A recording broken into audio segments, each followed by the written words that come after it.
Hello everyone, welcome back to the channel study with Radha. Guys, आज की इस video में हम डिस्कस करेंगे इंटरप्रेन्योरशिप डेवलपमेंट के कुछ और इम्पॉर्टेंट एमसीक्यूज़ को। फर्स्ट क्वेश्चन है हमारा, physical and monetary measure to stimulate investment in private and public sector includes. निजी और सार्वजनिक क्षेत्र में निवेश को प्रोत्साहित करने के लिए राजकोषीय और मौद्रिक उपायों में शामिल है। तो इस क्वेश्चन का करेक्ट आंसर हो जाएगा ऑल ऑफ दीज, क्योंकि ऑप्शन ए कह रहा है हमारा ब्याज दर कम करना, सेकंड कह रहा है कर में कमी और सार्वजनिक व्यय, ऑप्शन सी कह रहा है हमारा मूल्य नीति और एकाधिकार का उन्मूलन। तो ये सारे ही पॉइंट्स जो हैं वो मौद्रिक उपायों में शामिल होते हैं। तो ऑप्शन डी यहाँ पे हमारा करेक्ट हो जाएगा। नेक्स्ट क्वेश्चन है हमारा, sustainability of entrepreneur development depends on factors like. उद्यमिता विकास की स्थिरता जैसे कारकों पर निर्भर करती है। तो वो technical skill, technology, organisational sustainability, इन सारे ही चीज़ों पे, इन सारे ही फैक्टर पे ये निर्भर करती है, डिपेंड करती है। तो इसलिए यहाँ पे करेक्ट ऑप्शन हो जाएगा हमारा option number D, all of these. Next question है, in terms of innovative business of 5 policy include. नवीन व्यवसाय के संदर्भ में 5 नीतियाँ शामिल हैं। तो वो 5 नीतियाँ हमारी प्राइवेट सोर्स ऑफ फंडिंग, डेब्ट financing, venture capital, business angles, subsidies and grant from government. Okay, तो ऑप्शन ए हमारा यहाँ पे करेक्ट हो जाएगा। ये 5 पॉइंट्स हैं वो व्यवसाय के संदर्भ में नीतियों में शामिल हैं। ठीक है, नेक्स्ट क्वेश्चन है हमारा question number 4, dot dot are informal association of people who choose to came together to find ways to improve their living condition. उन लोगों के आम अनौपचारिक संघ जो अपनी जीवन स्थिति में सुधार के तरीके खोजने के लिए एक साथ आने का विकल्प चुनते हैं। तो ये होता है हमारा self help group.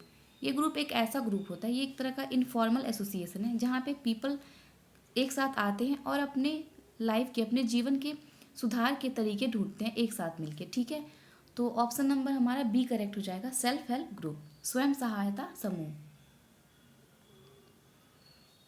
Next question है हमारा, characteristics of self help group are. स्वयं सहायता समूह की विशेषताएं हैं। तो स्वयं सहायता समूह की विशेषताएं ये तीनों ही है, इसलिए यहाँ पे ऑप्शन डी हमारा करेक्ट हो जाएगा, ऑल ऑफ दीज। पहला ऑप्शन कह रहा है हमारा, self help group comprise 15 to 20 members and non partition in nature. Second option कह रहा है हमारा, member should belong to some economic strata of society. C कह रहा है हमारा, rational leadership should be encourage for distribution of power. तो ये सारी चीज़ें ही स्वयं सहायता की विशेषताएं हैं, इसलिए यहाँ पे ऑप्शन डी हमारा करेक्ट हो जाएगा, all of above. Next question है हमारा, what are the policy that influence access to finance in context of innovative entrepreneurship. अभिनव उद्यमिता के संदर्भ में वे कौन सी नीतियाँ हैं जो वित्त तक पहुँचने को प्रभावित करती हैं।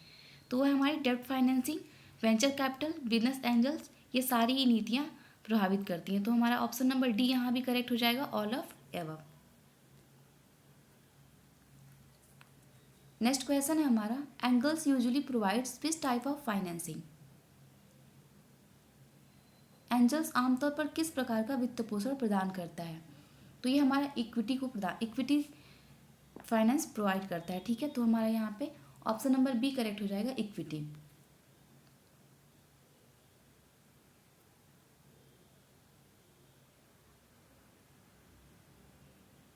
नेक्स्ट क्वेश्चन है, which of the following possible financing option has become a popular choice for entrepreneurs.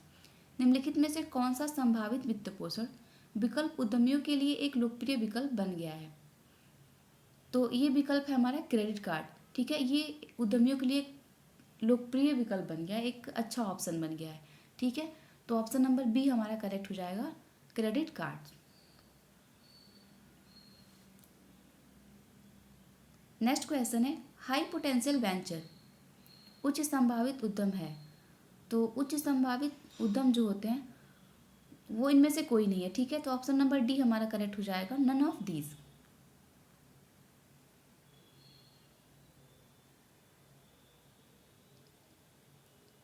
Next question है हमारा question number 10, entrepreneurs are dot dot उद्यमी होते हैं। तो उद्यमी जो होते हैं वो मध्यम जोखिम लेने वाले भी होते हैं और उच्च जोखिम लेने वाले भी होते हैं, यानी कि moderate risk taker and high risk taker, ये दोनों ही होते हैं। ठीक है, तो यहाँ पे ऑप्शन नंबर डी हमारा करेक्ट हो जाएगा, ए एंड बी बोथ।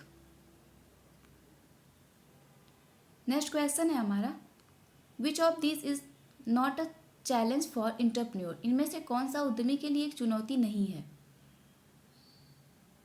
तो ऑप्शन नंबर ए कह रहा है हमारा, managing the cash flow of their business, अपने बिजनेस के लिए कैश फ्लो मैनेज करना, ये भी एक तरह का चैलेंज है एक इंटरप्रेन्योर के लिए।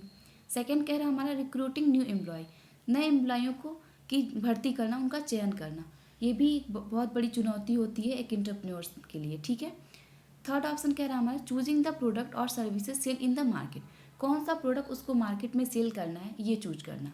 तो ये तीनों पॉइंट जो है वो एक तरह की चुनौती ही होते हैं किसी भी इंटरप्रेन्योर के लिए। तो ऑप्शन नंबर डी हमारे यहाँ कह रहा है, formulating rules and regulation relating to condition conducting entrepreneurship in their country, अपने देश में उद्यमिताशीलता के संचालन से संबंधित नियम और विनियम तैयार करना। तो ये किसी भी इंटरप्रेन्योर की चुनौती नहीं है। ठीक है, तो ऑप्शन डी यहाँ पे हमारा करेक्ट हो जाएगा। नेक्स्ट क्वेश्चन है, which of these is not a category of external force that affect a business, इनमें से कौन सी बाहरी शक्तियों की श्रेणी नहीं है जो किसी व्यवसाय को प्रभावित करती है। तो वो है हमारा टेक्नोलॉजिकल फैक्टर्स। ठीक है, टेक्नोलॉजिकल फोर्स जो है वो एक्सटर्नल फोर्स नहीं होता है। ठीक है, तो ऑप्शन नंबर बी हमारा यहाँ पे करेक्ट हो जाएगा।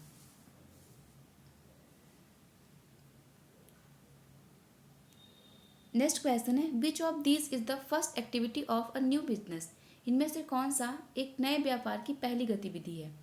तो डिपार्टमेंट पॉइंट जो है वो नए व्यापार की सबसे पहली गतिविधि होती है। तो ऑप्शन ए हमारा करेक्ट हो जाएगा, डिपार्टमेंट पॉइंट। नेक्स्ट क्वेश्चन है, which of this is also known as corporate venturing, इनमें से किसे कॉरपोरेट उद्यम के रूप में भी जाना जाता है। तो एंटरप्रेन्योरशिप को ही कॉरपोरेट वेंचरिंग के रूप में भी जाना जाता है। तो ऑप्शन ए हमारा करेक्ट हो जाएगा, एंटरप्रेन्योरशिप। नेक्स्ट क्वेश्चन है हमारा, N entrepreneurship who is the owner of more than one business is called, एक उद्यमी जो एक से अधिक व्यवसायों का स्वामी होता है वो कहलाता है। तो उसको हम कहते हैं पोर्टफोलियो एंटरप्रेन्योर। ठीक है, वो पोर्टफोलियो एंटरप्रेन्योर कहलाता है, यानी कि ऑप्शन ए हमारा करेक्ट हो जाएगा।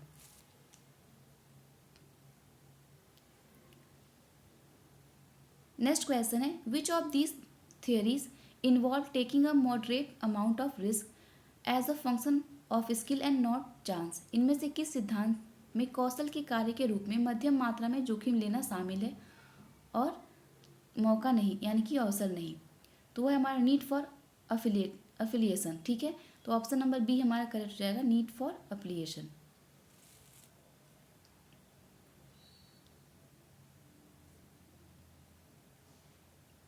नेक्स्ट क्वेश्चन कह रहा है हमारा, what is the purpose of feasibility study for starting a new venture, एक नया उद्यम शुरू करने के लिए व्यवहार्यता अध्ययन का उद्देश्य क्या है। तो इनमें से कोई भी नहीं है। ठीक है, तो ऑप्शन नंबर डी हमारा करेक्ट हो जाएगा, नन ऑफ अबव।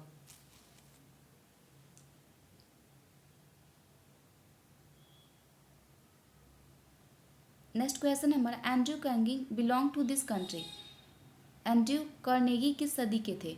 तो ये 19 टू 20 सेंचुरी के थे। ठीक है, तो ऑप्शन नंबर डी हमारा करेक्ट हो जाएगा। नेक्स्ट क्वेश्चन है हमारा, who should be involve in preparing a firms business plan, firm की व्यवसाय योजना तैयार करने के लिए किसे शामिल किया जाना चाहिए। तो एक इंटरप्रेन्योर को शामिल किया जाना चाहिए ताकि वो फर्म की जो व्यवसाय योजना होती है उसमें अपनी एडवाइस दे सके, उसमें अपना राय दे सके। तो ऑप्शन नंबर हमारा सी करेक्ट हो जाएगा, एंटरप्रेन्योर।